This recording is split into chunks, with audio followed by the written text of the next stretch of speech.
Hello বন্ধুরা, কেমন আছেন আপনারা? আশা করি আপনারা সবাই ভালো আছেন আর সুস্থ আছেন। তাহলে আজকে আপনাদেরকে জানাবো যে West Bengal municipal service commission তার আন্ডারে একটা ভ্যাকেন্সি বেরিয়েছে। সেই ভ্যাকেন্সি নিয়ে আজকে আলোচনা করব। এই ভ্যাকেন্সির মধ্যে আগে আপনাদেরকে জানিয়ে দিই, এই ভ্যাকেন্সির মধ্যে মাধ্যমিক, HS, graduation pass, engineering post, এখানটা বিভিন্ন রকম পোস্ট আছে। বয়স সীমা যেটা এখানটা বলা হচ্ছে 18 to 40 ইয়ার্স, মানে 18 বছর থেকে 40 বছর অবধি আপনারা আবেদন করতে পারেন। এখানটা কোনো এক্সপিরিয়েন্স লাগছে না। অনেক কটা পোস্টের মধ্যে এক্সপিরিয়েন্স লাগছে, কিন্তু বেশিরভাগ এখানটা ফ্রেশাররাও অ্যাপ্লাই করতে পারেন। তাহলে সেটা নিয়ে আজকে আপনাদেরকে আলোচনা করব। কি অ্যাপ্লিকেশান ফিস লাগবে, কোন পোস্টে কোনটা এডুকেশন কোয়ালিফিকেশান লাগছে, তাছাড়া ফর্মের স্টার্টিং ডেট, লাস্ট ডেট সবই জানাবো। তার আগে আপনাদেরকে জানিয়ে দিই, যদি আমার চ্যানেল নতুন হয়ে থাকেন তাহলে চ্যানেলটাকে সাবস্ক্রাইব করে বেল আইকনটা ক্লিক করে রাখবেন। যখনই কোনো নতুন আপডেট আসে তাহলে আপনারা সঙ্গে সঙ্গে খবরটা পেয়ে যাবেন। তাহলে দেখতে পাচ্ছেন আমরা অফিসিয়ালি নোটিফিকেশানের জায়গায় চলে এসেছি। উপরে টপ সাইডে আপনারা দেখতে পাচ্ছেন West Bengal municipal service commission 149 AJC Bose road, Kolkata 7,14,000। Advertisement number 6/2023। যেমন আপনাদেরকে পোস্টের নামগুলো বললাম, এখানে অনেক কটা পোস্ট আছে। Sub assistant engineer, accountant post, sanitary inspector, cashier post, clerical post, তাছাড়া ওয়ার্ক সরকার, এখানটা অনেকগুলো পোস্ট। সব পোস্টের স্টেপ বাই স্টেপ আপনাদেরকে জানাবো। ভিডিওটা আপনারা স্কিপ করবেন না। যদি ভিডিওটা স্কিপ করেন তাহলে আপনারা অনেক কিছু বুঝতে পারবেন না। যেমন প্রথম পোস্টটা আমরা দেখতে পাচ্ছি sub assistant engineer post. Category general মধ্যে একটা vacancy. Essential qualification the candidate having diploma in civil engineer.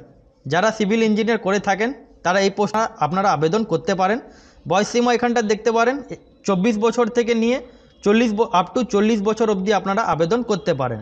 Second post আপনারা দেখতে পাচ্ছেন অ্যাকাউন্টেন্ট পোস্ট। এই অ্যাকাউন্টেন্ট পোস্টের মধ্যে ক্যাটাগরি জেনারেল মধ্যে একটা ভ্যাকেন্সি। যদি পে লেভেলে কথা বলি, এখানটা দেখতে পাচ্ছেন পে লেভেল 6 অনুযায়ী আপনারা স্যালারি পাবেন। Qualification the candidate graduate in commerce. যারা গ্র্যাজুয়েট স্টুডেন্ট, কমার্স স্টুডেন্ট হয়ে থাকেন তারা এই পোস্টের জন্য আবেদন করতে পারেন।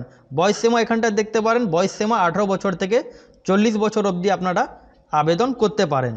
আর ডিজারেবল কোয়ালিফিকেশানে এখানটা দেখতে পারেন, যদি হয় তাহলে ভালো, খুবই ভালো। যদি না আছে তাহলে ফ্রেশাররাও অ্যাপ্লাই করতে পারেন। Desirable the candidate having experience in accounting and working with computer will get preference. যদি আপনাদের কোনো অ্যাকাউন্টিং মধ্যে আপনাদের কোনো এক্সপিরিয়েন্স থাকে তাহলে খুবই ভালো হয় এই পোস্টের জন্য, অ্যাকাউন্টেন্ট পোস্টের জন্য। তাছাড়া এখানটা দেখেন ক্যাশিয়ার পোস্ট। ক্যাশিয়ার পোস্টের মধ্যে একটাই ভ্যাকেন্সি, ক্যাটাগরি জেনারেলদের জন্য। আর আপনারা স্যালারি যেটা পাবেন পে লেভেল 6 অনুযায়ী আপনারা স্যালারি পাবেন। Education qualification the candidate must have pass in মাধ্যমিক, यानी কি মাধ্যমিক পাস যদি আপনারা হয়ে থাকেন তাহলে আপনারা ফর্মটা আবেদন করতে পারেন। যেটা এজ লিমিট এখানটা রাখা হয়েছে, এখানটা দেখতে পারেন এজ লিমিট 21 বছর থেকে নিয়ে 40 বছর অবধি আপনারা ফর্মটা আবেদন করতে পারেন। তারপরে আপনারা 4 নম্বর পোস্টে এখানটা দেখতে পাচ্ছেন। তাছাড়া এখানটা অনেকগুলো এখানে কোয়ালিফিকেশান চাওয়া হয়েছে, আপনারা একটু দেখে নেবেন। এই পোস্টটা দেখে তারপরেই আপনারা আবেদন করবেন। বয়স সীমা যেটা এখানটা বলা হয়েছে 21 বছর থেকে নিয়ে আপ টু 40 ইয়ার্স অবধি আপনারা আবেদন করতে পারেন। এখানটা সেম স্যানিটারি অ্যাসিস্ট্যান্ট পোস্ট, সেটার মধ্যে এখানটা সেম কোয়ালিফিকেশান, একটু আলাদা কোয়ালিফিকেশান আছে। এজ লিমিট সেম আছে, 18 বছর থেকে 40 বছর অবধি আপনারা আবেদন করতে পারেন। ক্যাটাগরি জেনারেল মধ্যে একটাই ভ্যাকেন্সি। আর যেটা স্যালারি এখানটা বলা হয়েছে পে লেভেল 6 অনুযায়ী আপনারা এখানটা স্যালারি পাবেন। তারপর ক্লারিক্যাল পোস্ট, ক্লার্ক পোস্টের মধ্যে দুটো ভ্যাকেন্সি। এসসিদের একটা ভ্যাকেন্সি, জেনারেলদের একটা ভ্যাকেন্সি। আপনারা যেটা স্যালারি পাবেন পে লেভেল 6 অনুযায়ী আপনারা স্যালারি পাবেন। ক্যান্ডিডেট যদি মাধ্যমিক পাস হয়ে থাকেন তাহলে আপনারা মাধ্যমিক পাসের যদি হয়ে থাকেন তাহলে আপনারা আবেদন করতে পারেন। তার সাথে ডিজারেবল কোয়ালিফিকেশান আছে এখানটা সেই সেম। কম্পিউটার যদি নলেজ থাকে তাহলে খুবই ভালো হয়। তার সাথে 18 বছর থেকে নিয়ে 40 বছর অবধি আপনারা আবেদন ফর্মটা করতে পারেন। আর যদি এখানটা বলে দিই, যদি SC ST বা OBC হয়ে থাকেন তাহলে গভর্নমেন্ট রুলস অনুযায়ী যেটা আপনারা রিল্যাক্সেশন পেয়ে যান, সেই রিল্যাক্সেশনটা আপনারা পেয়ে যাবেন। যেমন SC STদের 5 বছরে, OBCদের জন্য 3 বছরে যেটা ছাড় দেওয়া হয় সেটা আপনারা পেয়ে যাবেন। তারপর এখানটা লাস্টে দেখেন ওয়ার্ক সরকার, এটার মধ্যেও সেই একটা ভ্যাকেন্সি।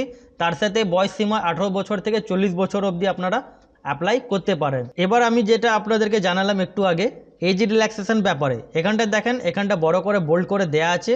যেমন SC STদের 5 বছরে আর OBCদের জন্য 3 বছরে আপনারা ছাড়টা পেয়ে যাচ্ছেন, এখানটা সেই মেনশনটা করা আছে। অ্যাপ্লিকেশান ফিসের যদি ব্যাপারে বলি, এখানটা দেখেন অ্যাপ্লিকেশান ফিস ক্যাটাগরি জেনারেল OBCদের জন্য 150 টাকা লাগবে। আর ওদের 50 টাকা প্রসেসিং ফিস আছে, ঠিক আছে। সেই ফিসটা নিয়ে টোটাল 200 রুপিস আপনাদেরকে অ্যাপ্লিকেশান ফিস এখানটা লাগছে ক্যাটেগরি জেনারেল আর ওবিসিদের জন্য। আর যদি এসসি এসটি হয়ে থাকেন তাহলে আপনাদের কোনো অ্যাপ্লিকেশান ফিস লাগবে না, যেহেতু এদের প্রসেসিং চার্জেস আছে। সেই প্রসেসিং চার্জেসটা 50 টাকা আপনাদেরকে পে করতে হবে। মানে এসসি এসটিদের শুধু 50 টাকা লাগছে, আর ক্যাটেগরি জেনারেল ওবিসিদের জন্য 200 টাকা অ্যাপ্লিকেশান ফিস জমা দিতে হচ্ছে। তার সাথে এখানটা কি বলা হয়েছে, এখানটা দেখেন, এখানটা কি বলা হয়েছে, no exemption of fees is available to SC ST OBC candidate of others state. যদি আদার্স স্টেটের যদি হয়ে থাকেন আপনারা, তাহলে আপনাদের কোনো এক্সামশন আপনারা ছাড় পাবেন না এখানটা, সেটা এখানটা মেনশন করা আছে। আর এই যে অ্যাপ্লিকেশান ফিসটা আছে আপনারা এটা অনলাইন মাধ্যমে আপনারা জমা দিবেন। যেহেতু এটা অ্যাপ্লিকেশান ফিস আপনাদেরকে অনলাইন মাধ্যমে এটাকে আপনাদেরকে বিলডেক্স মাধ্যমে মানে debit card, credit card, net banking মাধ্যমে আপনাদেরকে জমা দিতে হবে। এবার এখানটা দেখেন method of requirement and syllabus, mode of examination. The examination will be held in Kolkata centre. মানে এই যে এক্সামটা হবে, এই যে এক্সামটা হবে, এই এক্সামটা আপনাদের কলকাতা সেন্টারে আপনারা এক্সাম সেন্টারটা পেয়ে যাবেন, আর কলকাতাতেই এটা এক্সামটা নেওয়া হবে। এবার এখানটা দেখেন মেথডে এখানটা কি বলেছে, রিটেন টেস্ট হবে, multiple choice of objective type, 2 নম্বরে পার্সোনালিটি টেস্ট এটা হবে। এবার আপনাদেরকে বলি রিটেন টেস্ট 200 মার্কসে থাকবে, আর যেটা পার্সোনালিটি টেস্ট যেটা হবে 40 মার্কসে আপনাদের এখানটা টেস্টটা নেওয়া হবে। এবার সিলেবাসের ব্যাপারে যদি বলি তো এখানটা কি বলছে, syllabus will be notify letter on your website. ঠিক আছে, এখানটা দেখতে পাচ্ছেন এই ওয়েবসাইটে আপনাকে জানানো হবে এর সিলেবাসটা, এখনও এরা জানায়নি।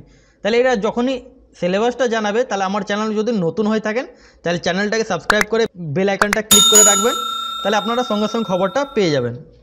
তারপর এখানটা মিসলেনিয়াস কিছুটা এখানটা দেয়া আছে। এবার আপনাদেরকে জানাই এই যে ফর্মের লাস্ট ডেট যেটা আছে, ফর্মের লাস্ট ডেট 7 ফেব্রুয়ারি 2024 অবধি আপনারা আবেদন করতে পারেন। আর ফর্মের যেটা স্টার্টিং ডেট, আপনাদেরকে স্টার্টিং ডেটটা একটু বলে দিই। এখানটা দেখেন স্টার্টিং ডেট এখানটা কি বলেছে, 8 জানুয়ারি 2024। মানে ফর্মটা শুরু হবে 8 জানুয়ারি 2024 থেকে ফর্মটা স্টার্টিং হয়ে যাবে।